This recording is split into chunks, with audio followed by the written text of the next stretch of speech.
السلام علیکم۔ مجھے آج سے پہلے یہ نہیں معلوم تھا کہ یہ بظاہر نظر آنے والا چھوٹا سا ایک جملہ جو دو الفاظ پر مشتمل ہے، مگر اس میں دعا کا اتنا بڑا بید پوشیدہ ہے کہ معاشرے میں تبدیلی کا باعث بن سکتا ہے۔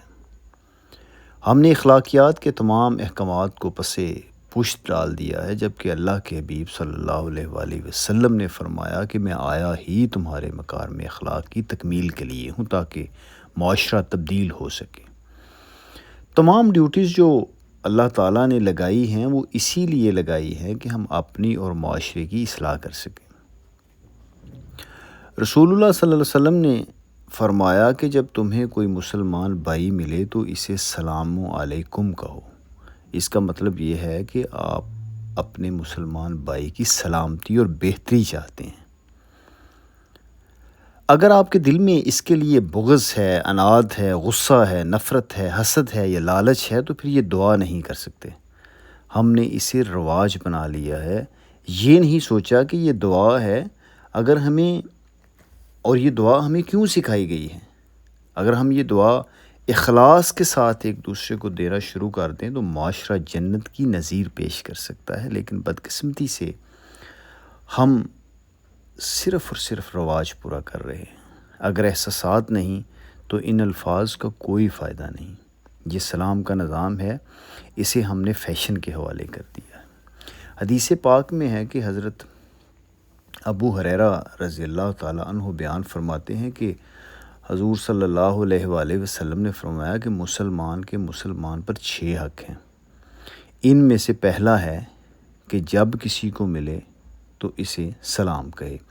ہر واقف و ناواقف کو سلام کہنا سنت ہے۔ قیامت کی نشانی یہ ہے کہ صرف واقف کو سلام کی جائے۔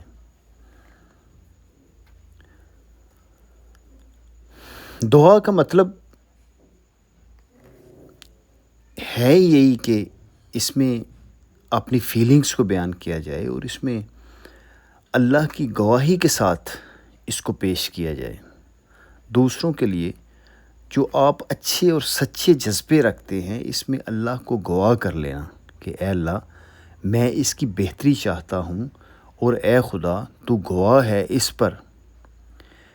تو یہ ناممکن ہے کہ اگر ایک مسلمان دوسرے مسلمان کو خلوص کے ساتھ دعا دینا شروع کر دیں تو اس کے اثرات نہ ہوں۔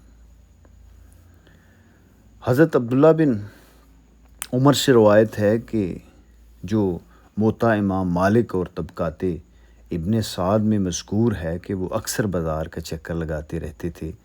جب ان سے اس کے بارے میں پوچھا گیا تو انہوں نے جواب دیا کہ میں صرف حضور صلی اللہ علیہ وسلم کی اس حدیث پر عمل کرنے کے لیے بازار میں نکلتا ہوں کہ جس میں آپ صلی اللہ علیہ وسلم نے فرمایا کہ افشوا السلام، کہ سلام کو عام کرو۔ تو میں آج سے پہلے اخلاق کا مطلب یہی سمجھتا تھا کہ اگر کوئی مہمان آئے تو اس کو کھڑے ہو کے ویلکم کرنا یا اس کو گلے لگا لینا یا اس سے بڑھ کر اس کو کچھ کھانے پینے کا پوچھ لینا، جبکہ یہ تو اخلاق کا ایک مائنر سا شعبہ ہے۔ اخلاق تو خلق کی آپس میں ڈیلنگز ہیں۔ میں السلام علیکم کے تصور کو آج سمجھا ہوں اور اللہ رب العزت مجھے اور آپ کو یہ توفیق دیں کہ ہم دعا دینا شروع کر دیں۔ بہت شکریہ۔